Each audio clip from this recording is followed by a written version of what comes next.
नमस्कार दोस्तों, बहुत बहुत स्वागत है आपका हमारे यूट्यूब चैनल पे। आज हम आपके लिए लाए हैं केमिस्ट्री का सेट 1, जिसमें कि हम केमिस्ट्री से जुड़े हैं कुछ सवाल करेंगे जो कि हमारे होने वाली परीक्षा के लिए बहुत ही ज़्यादा ज़रूरी है। तो आइए इन सवालों को हम देखते हैं। पहला सवाल है हमारे स्क्रीन पे। ए तथा बी तत्वों से बना एक यौगिक का संरचना क्रिस्टलीकृत होता है, जिसमें ए घन के कोनों पर तथा वाई परमाणु फलक केंद्रों पर अवस्थित है। इस यौगिक का सूत्र क्या होगा? इंग्लिश में भी मैं पढ़ देती हूँ क्वेश्चन को। The structure of a compound made of elements A and B is crystallised. The atom A is situated at the corners and atom B is situated at the centers of each face of the cube. What is the formula of the compound? आपको बताना है, तो इसका option A बिल्कुल correct हो गया, यानी विकल्प ए सही, क सही है आपका।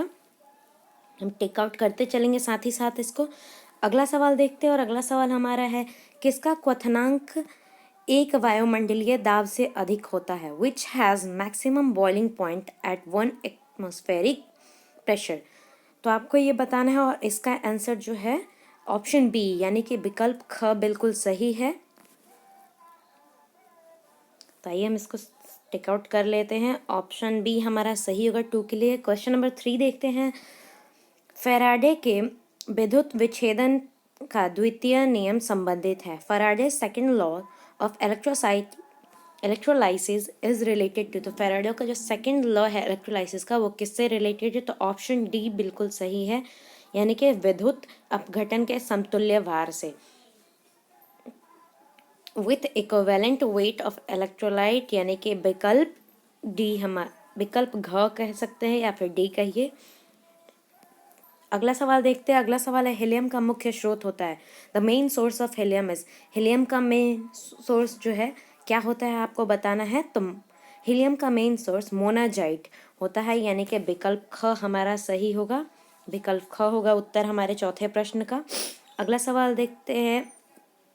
NiCO4 NiCO द होल 4 में निकलने की ऑक्सीकरण संख्या क्या? What is the oxidation number of nickel in NiCO4 NiCO the whole 4?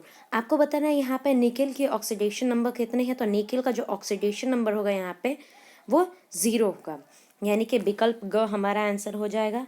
अगला सवाल देखते हैं, और अगला सवाल हमारा है, निम्नलिखित में कौन हाइड्रोजन बंधन में नहीं बनता है?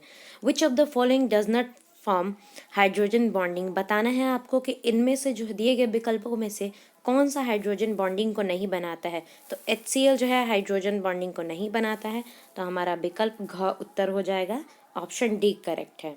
अगला सवाल देखते हैं, और अगला सवाल है हमारा, एल्कीन का सामान्य सूत्र है। आपको बताना है जनरल फॉर्मूला ऑफ एल्कीन। तो एल्कीन का सामान्य सूत्र क्या होता है आपको बताना है।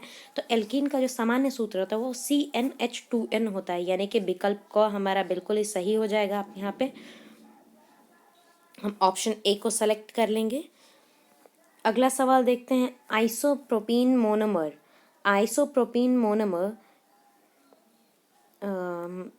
सॉरी 8वां सवाल है हमारे पास, इनमें से किसमें आइसोप्रोपीन इकाई है? Isopropene monomer is present in which of the following? आपको बताना है इनमें से किसमें आइसोप्रोपीन मौजूद होगा। तो प्राकृतिक रबर में, यानी नेचुरल रबर में जो है आइसोप्रोपीन होता है, यानी विकल्प को हमारा उत्तर हो जाएगा। अगला सवाल देखते हैं। कैल्शियम फॉर्मेट का स्त्रवण करने का पर प्राप्त होता है। The distillation of calcium formate gives. Calcium formate का अगर हम डिस्टिलाइजेशन करते हैं तो हमको क्या मिलता है? तो ऑप्शन बी बिल्कुल करेक्ट है, HCHO मिलता है हमें।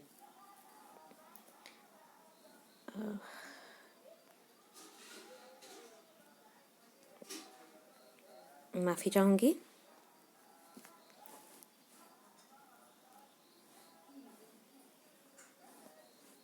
चलिए अगला सवाल हम देखते हैं, और अगला सवाल हमारे स्क्रीन पे है।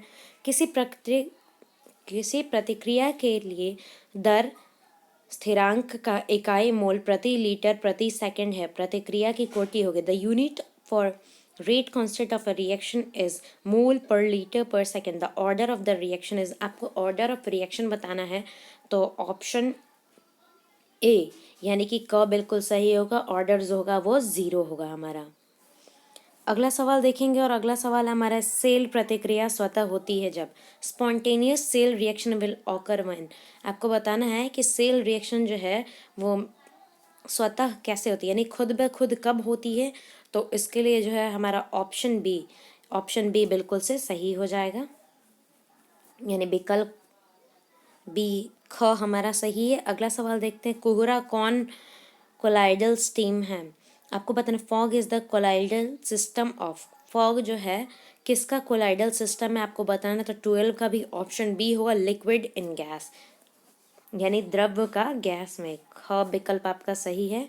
अगला सवाल देखते हैं, 13वां सवाल है, इनमें से कौन प्रतिचुंबकीय है। आपको बताना है इनमें से which of these is diamagnetic. तो डाईमैग्नेटिक इसमें से कौन सा है, तो Zn2+, यानी विकल्प घ हमारा बिल्कुल सही होगा। Zn2+ हमारा आंसर हो जाएगा इसका। एक मिनट मैं टिक कर देती हूँ। Zn2+ आपका आंसर हो जाएगा।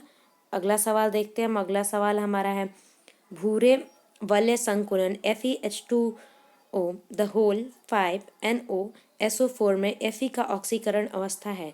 The oxidation state of ferrous in brown ring complex FeH2O the whole 5NOSO4 is. आपको बताना है ऑक्सीडेशन स्टेट कितना होगा इसमें। किसका पूछा जा रहा है आपसे, फेरस का। तो हमारा 40 नंबर क्वेश्चन है। 40 नंबर क्वेश्चन का आंसर जो हमारा +1 होगा, यानी कि विकल्प को हमारा बिल्कुल सही है। अगला सवाल देखेंगे, अमोनिया को शुष्क किया जाता है। Ammonia is dried from.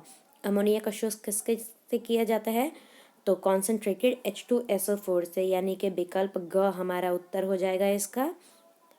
अगला 16वां सवाल देखते हैं, विटामिन सी है। विटामिन सी क्या होता है, तो विटामिन सी जो है एस्कॉर्बिक एसिड होता है, यानी कि विकल्प ख हमारा बिल्कुल सही होगा। 17वें सवाल की तरफ बढ़ते हैं, 1 डिग्री 2 डिग्री तथा 3 डिग्री अल्कोहल के बीच अंतर दिखाया जाता है। 1 degree 2 degree and 3 degree alcohol are distinguished by. आपको बताना है कि इन तीनों अल्कोहल्स को हम एक दूसरे से कैसे मतलब डिस्टिंग्विश करते हैं या इनके बीच का अंतर दिखाते हैं। तो हम देखेंगे कि यहाँ पे लिखा हुआ है oxidation method, Lucas test, Victor Meyer test and all. तो हमारा ऑप्शन डी बिल्कुल करेक्ट हुआ। इन चारों की ही मदद से जो है हम इनके अंतर को दिखाते हैं, यानी कि ऑप्शन डी विकल्प घ हमारा बिल्कुल सही है। अगला सवाल देखेंगे और 18वां सवाल है, इनमें से कौन सबसे अधिक क्षारीय है। विच of the following is most alkaline. आपको बताना कि सबसे ज़्यादा जो है अल्कलाइन इसमें से कौन है, तो ऑप्शन सी यानी कि विकल्प घ हमारा बिल्कुल सी है, CH3NH2। अगला सवाल देखते हैं और अगला सवाल हमारा है, सोडियम सल्फेट का जलीय घोल में आक्रिय इलेक्ट्रोड का उपयोग कर विद्युत विच्छेदन किया जाता है, तो कैथोड एवं एनोड पर क्या प्राप्त होता है। Using inert electrode electrolysis is done in aqueous solution of sodium sulfate. What are the products obtained at the cathode and anode। आपको बताना है कि कैथोड और एनोड पे कौन कौन से प्रोडक्ट पाए जाएंगे। तो 19 का आंसर ए बिल्कुल सही है, विकल्प क हो जाएगा। अगला सवाल देखते हैं और 20वां सवाल है हमारा, किसी प्रतिक्रिया का अर्ध जीवन काल अभिकारक के आरंभिक सांद्रण के व्युत्क्रमानुपाती होता है, तो प्रतिक्रिया कोटि होगी। The half life period of reaction is inversely proportional to the initial concentration. The order of reaction is. आपको ऑर्डर ऑफ रिएक्शन बताना है, तो ऑर्डर ऑफ रिएक्शन जो होगा वो 2 यानी कि 2 का, यानी कि आपका जो विकल्प ग है वो बिल्कुल ही सही है। अगला 21वां सवाल देखते हैं, कौन एंजाइम ग्लूकोज को अल्कोहल में परिवर्तित करते। बताना है कि which enzyme is converting glucose into alcohol, यानी कि ग्लूकोज को अल्कोहल में कौन सा एंजाइम बदलता है। तो ग्लूकोज को अल्कोहल में जो एंजाइम बदलता है उसका नाम है जाइमेज, यानी कि विकल्प ग आपका बिल्कुल सही है, ऑप्शन सी आंसर हो जाएगा। 22वां सवाल देखते हैं, बेंजीन में NH2 समूह है। The NH2 group in benzene is. NH2 group जो है बेंजीन में कौन सा है, तो ये आपको बताना है और इसका ऑप्शन सी हो जाएगा। ऑप्शन सी हमारा क्या है, ऑर्थो पैरा डायरेक्टिंग। विकल्प ग हमारा सही हो जाएगा। टेकआउट करते चलेंगे आप लोग साथ साथ। अगला सवाल देखते हैं, अल्कोहल के स्टेरिफिकेशन का क्रम है। The order of esterification of alcohol is. तो अल्कोहल के स्टेरिफिकेशन का क्रम जो होता है 1 degree is greater than 2 degree is greater than 3 degree होता है, जो कि हमारा विकल्प ग में दे रखा है। तो हमारा ऑप्शन बी बिल्कुल सही होगा। अगला 24वां सवाल देखते हैं। 24वां सवाल हमारा है, सामान्य ताप एवं दाब पर किसी गैस के मोल का आयतन the volume of 1 litre of gas at NTP, यानी कि नॉर्मल टेम्परेचर एंड प्रेशर पे किसी भी गैस का मोल का आयतन कितना होता है, तो वो जो होगा आपका 22.4 लीटर होगा, यानी कि ऑप्शन बी जो है आपका बिल्कुल ही सही हो जाएगा। अगला सवाल देखते हैं। अगला सवाल है, कौन ताप द्वारा प्रवाहित नहीं होता? विच of the following is not affected by temperature? आपको बताना है कि निम्नलिखित जो 4 ऑप्शन है इसमें से कौन जो है वो तापमान से प्रभावित नहीं होता। तो तापमान से प्रभावित जो है मोलालिटी नहीं होती, यानी मोललता। विकल्प ख बिल्कुल सही हो जाएगा हमारा। अगला सवाल देखते हैं। 26वां सवाल है, आयरन के निष्कर्षण में उत्पन्न धातुमल है। In the extraction of iron produce slag is. Slag कौन सा प्रोड्यूस होता है जब आयरन का एक्सट्रैक्शन किया जाता है? तो आपको बताना है, जो कि ऑप्शन हमारा जो है घ बिल्कुल सही होगा। ऑप्शन घ यानी कि ऑप्शन डी जो है हमारा बिल्कुल करेक्ट है। हम इसको भी टिक आउट कर लेते हैं। यहाँ पे देखिए कोई डाउट नहीं रहना चाहिए, आप सारे क्वेश्चन साथ साथ करते जाएंगे, एक भी छूटना नहीं चाहिए, क्योंकि ये सारे सवाल कुछ पूछे गए हैं और कुछ पूछे जाने वाले हैं, तो बहुत ही इंपॉर्टेंट है आपके लिए ये क्वेश्चन। अगला सवाल है हमारा, लेंथेनाइड संकोचन का अर्थ है। आपको बताना है लेंथेनाइड संकोचन का मतलब क्या होता है। What is the meaning of lanthanide contraction? तो लेंथेनाइड कॉन्ट्रैक्शन का मतलब होता है डिक्रीज इन आयोनिक रेडियस, यानी जो उनका आयोनिक रेडियस है वो घट जाता है, यानी विकल्प सी आपका बिल्कुल सही है। आज का आखिरी सवाल देखते हैं, और यह है, ईथर की उपस्थिति में एल्कलाइड हाइलाइड तथा सोडियम धातु के बीच प्रतिक्रिया क्या कहलाती है? द रिएक्शन बिटवीन एल्का halide and sodium metal in the presence of ether is called. तो आपको बताना है, और इसका आंसर जो होगा ऑप्शन ए होगा। और ऑप्शन क्या है हमारा? वर्जू प्रतिक्रिया, यानी वर्ज रिएक्शन कहलाता है। दोस्तों आज के लिए इतने सवाल रहने देते हैं हम लोग, और आई होप कि आपको इन क्वेश्चन से बहुत ज़्यादा मदद मिलेगी, और इन क्वेश्चंस को आप एक बार खुद से भी प्रैक्टिस करें, क्योंकि ये बहुत ही इम्पॉर्टेंट है एग्ज़ाम बेसिस पे। और ऐसे सवाल आपके एग्ज़ाम में आ सकते हैं, क्योंकि ये पहले भी पूछे जा चुके हैं, और ऐसे ही क्वेश्चंस बार बार रिपीट होते रहते हैं। तो अगर आपका प्रैक्टिस बना रहेगा तो आप अच्छा स्कोर कर सकते हैं एग्ज़ाम में। अगर वीडियो आपको अच्छा लगा तो लाइक करें, शेयर करें, सब्सक्राइब करें। Thank you so much.